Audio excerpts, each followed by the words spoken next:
قرآن مجید کا سورہ نمبر 30 سورہ روم۔ بنام خدائے رحمان و رحیم۔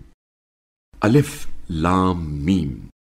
رومی مغلوب ہو گئے قریبی ملک میں، اور وہ مغلوب ہونے کے بعد ان قریب غالب ہو جائیں گے چند سالوں میں۔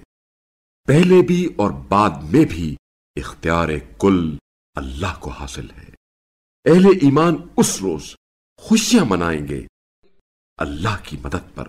اللہ جسے چاہتا ہے نصرت عطا فرماتا ہے، اور وہ غالب آنے والا رحم کرنے والا ہے۔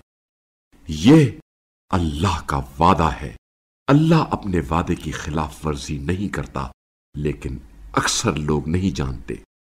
لوگ تو دنیا کی ظاہری زندگی کے بارے میں جانتے ہیں اور آخرت سے غافل ہیں۔ کیا انہوں نے اپنے دل کے اندر یہ غور و فکر نہیں کیا کہ اللہ نے آسمانوں اور زمین اور جو کچھ ان کے درمیان ہے کو برحق اور معینہ مدت کے لیے خلق کیا ہے؟ اور لوگوں میں یقیناً بہت سے ایسے ہیں جو اپنے رب کی ملاقات کے منکر ہیں۔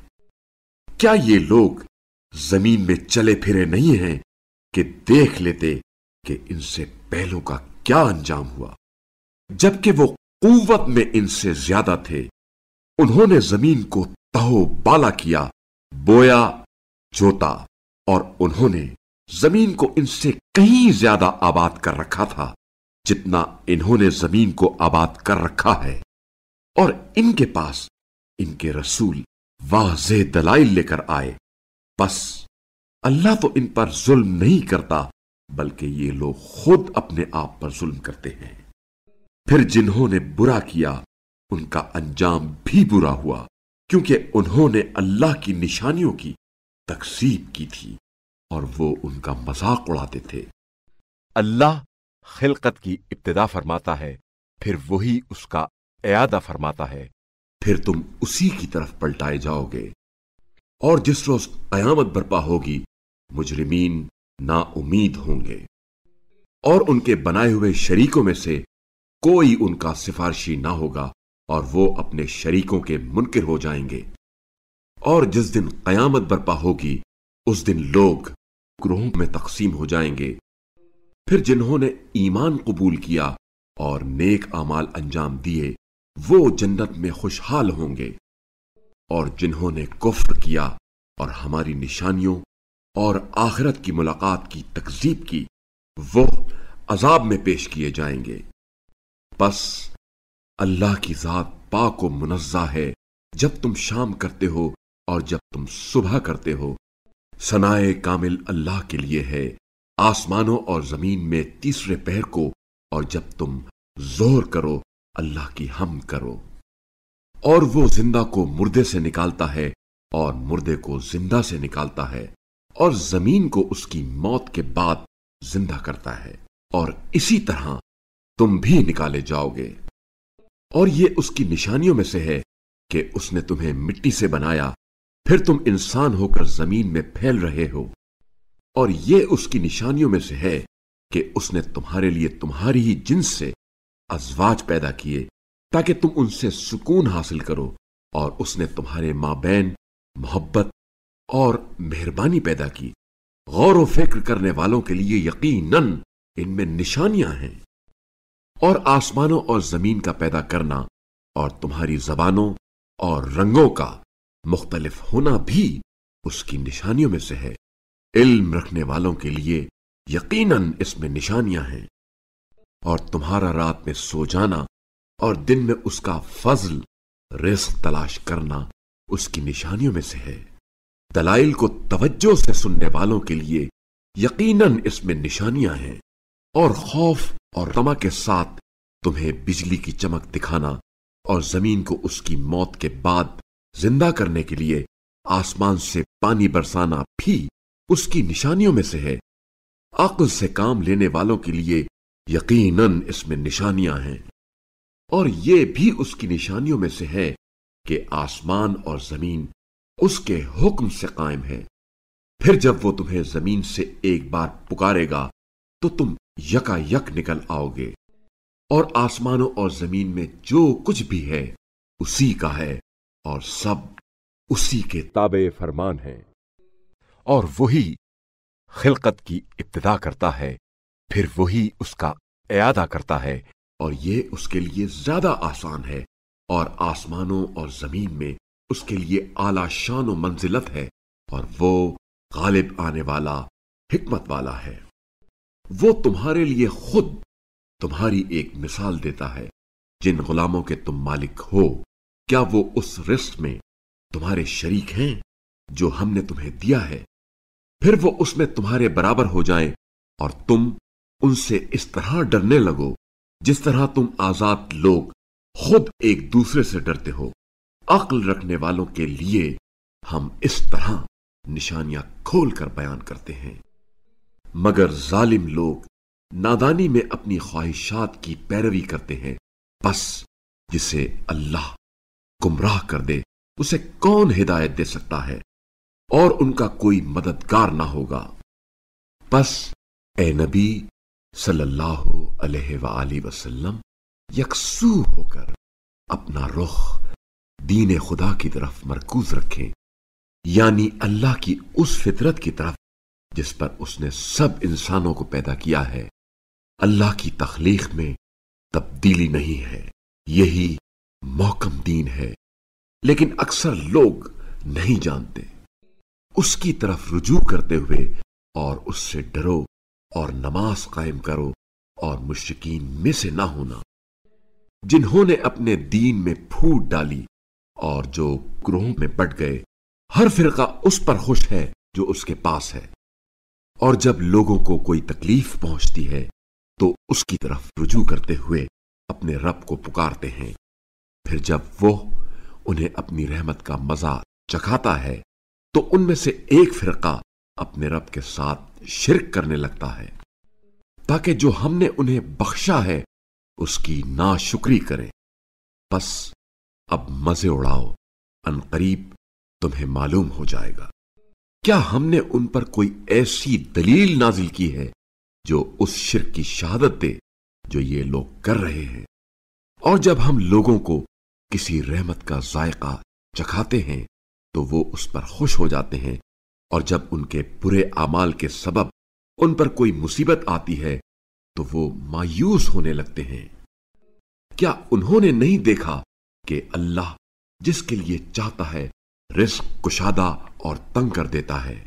مومنین کے لیے یقیناً اس میں نشانیاں ہیں۔ بس تم قریبی رشتہ داروں کو اور مسکین اور مسافر کو ان کا حق دے دو، یہ ان لوگوں کے لیے بہتر ہے جو اللہ کی رضامندی چاہتے ہیں، اور یہی لوگ فلاح پانے والے ہیں۔ اور جو سود تم لوگوں کے اموال میں افزائش کے لیے دیتے ہو وہ اللہ کے نزدیک افزائش نہیں پاتا، اور جو زکوٰۃ تم اللہ کی خوشنودی حاصل کرنے کے لیے دیتے ہو، بس ایسے لوگ ہی اپنا مال دو چند کرنے والے ہیں۔ اللہ ہی نے تمہیں پیدا کیا، پھر تمہیں رزق دیا، وہی تمہیں موت دیتا ہے، پھر وہی تمہیں زندہ کرے گا۔ کیا تمہارے شریکوں میں سے کوئی ہے جو ان میں سے کوئی کام کر سکے؟ پاک ہے اور بالا تر ہے وہ ذات اس شرک سے جو یہ کرتے ہیں۔ لوگوں کے اپنے اعمال کے باعث خشکی اور سمندر میں فساد برپا ہو گیا تاکہ انہیں ان کے بعض اعمال کا ذائقہ چکھایا جائے، شاید یہ لوگ باز آ جائیں۔ کہہ دیجئے زمین میں چل پھر کر دیکھ لو گزرے ہوئے لوگوں کا کیا انجام ہوا، ان میں سے اکثر مشرک تھے۔ لہذا آپ صلی اللہ علیہ وآلہ وسلم اپنا رخ محکم دین کی طرف مرکوز رکھیں قبل اس کے کہ وہ دن آ جائے جس کے اللہ کی طرف سے ٹلنے کی کوئی صورت نہیں ہے۔ اس دن لوگ پھوٹ کا شکار ہوں گے۔ جس نے کفر کیا اس کے کفر کا ضرر اسی کے لیے ہے اور جنہوں نے نیک عمل کیا وہ اپنے لیے ہی راہ سدھارتے ہیں، تاکہ اللہ ایمان لانے والوں اور نیک اعمال انجام دینے والوں کو اپنے فضل سے جزا دے۔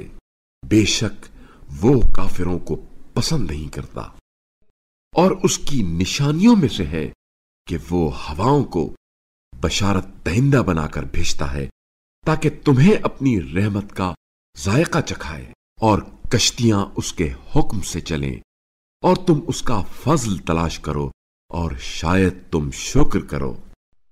اور باتحقیق ہم نے آپ صلی اللہ علیہ وآلہ وسلم سے پہلے بھی پیغمبروں کو ان کی اپنی اپنی قوم کی طرف بھیجا ہے، سو وہ ان کے پاس واضح دلائل لے کر آئے، پھر جنہوں نے جرم کیا ان سے ہم نے بدلہ لیا، اور مومنین کی مدد کرنا ہمارے ذمے ہے۔ اللہ ہی ہواؤں کو چلاتا ہے تو وہ بادل کو ابھارتی ہیں، پھر اسے جیسے اللہ چاہتا ہے آسمان پر پھیلاتا ہے، پھر اسے ٹکڑوں کا انبوہ بنا دیتا ہے، پھر آپ صلی اللہ علیہ وآلہ وسلم دیکھتے ہیں کہ اس کے بیچ میں سے بارش نکلنے لگتی ہے، پھر اس بارش کو اپنے بندوں میں سے جس پر وہ چاہتا ہے برسا دیتا ہے تو وہ خوش ہو جاتے ہیں، جبکہ اس بارش کے ان پر برسنے سے پہلے وہ نا امید ہو رہے تھے۔ اللہ کی رحمت کے اثرات کا نظارہ کرو کہ وہ زمین کو کس طرح زندہ کر دیتا ہے اس کے مردہ ہونے کے بعد۔ یقیناً وہی مردوں کو بھی زندہ کرنے والا ہے اور وہ ہر چیز پر قادر ہے۔ اور اگر ہم ایسی ہوا بھیجیں جس سے وہ کھیتی کو زرد ہوتے دیکھ لیں تو وہ اس کے بعد ناشکری کرنے لگتے ہیں۔ آپ صلی اللہ علیہ وآلہ وسلم یقیناً مردوں کو نہیں سنا سکتے اور نہ ان بہروں کو اپنی پکار سنا سکتے ہیں جبکہ وہ پشت پھیرے جا رہے ہوں، اور نہ ہی آپ صلی اللہ علیہ وآلہ وسلم اندھوں کو ان کی گمراہی سے نکال کر ہدایت دے سکتے ہیں۔ آپ صلی اللہ علیہ وآلہ وسلم صرف انہیں سنا سکتے ہیں جو ہماری نشانیوں پر ایمان لاتے ہیں اور فرما بردار ہیں۔ اللہ وہ ہے جس نے کمزور حالت سے تمہاری تخلیق شروع کی، پھر کمزوری کے بعد قوت بخشی، پھر قوت کے بعد کمزور اور بوڑھا کر دیا۔ وہ جو چاہتا ہے پیدا کرتا ہے، اور وہ بڑا جاننے والا صاحب قدرت ہے۔ اور جس روز قیامت برپا ہوگی مجرمین قسم کھائیں گے کہ وہ دنیا میں گھڑی بھر سے زیادہ نہیں رہے، وہ اسی طرح الٹے چلتے رہتے تھے، اور جنہیں علم اور ایمان دیا گیا تھا وہ کہیں گے نوشتہ خدا کے مطابق یقیناً تم قیامت تک رہے ہو اور یہی قیامت کا دن ہے، لیکن تم جانتے نہیں تھے۔ پس اس دن ظالموں کو ان کی معذرت کوئی فائدہ نہ دے گی اور نہ ان سے معافی مانگنے کے لیے کہا جائے گا۔ اور باتحقیق ہم نے لوگوں کے لیے اس قرآن میں ہر طرح کی مثال بیان کی ہے، اور اگر آپ صلی اللہ علیہ وآلہ وسلم ان کے سامنے کوئی نشانی پیش کر بھی دیں تو کفار ضرور کہیں گے تم تو صرف باطل پر ہو۔ اس طرح اللہ ان لوگوں کے دلوں پر مہر لگا دیتا ہے جو علم نہیں رکھتے۔ پس اے نبی صلی اللہ علیہ وآلہ وسلم آپ صبر کریں، یقیناً اللہ کا وعدہ سچا ہے، اور جو لوگ یقین نہیں رکھتے وہ آپ کو سبک نہ پائیں۔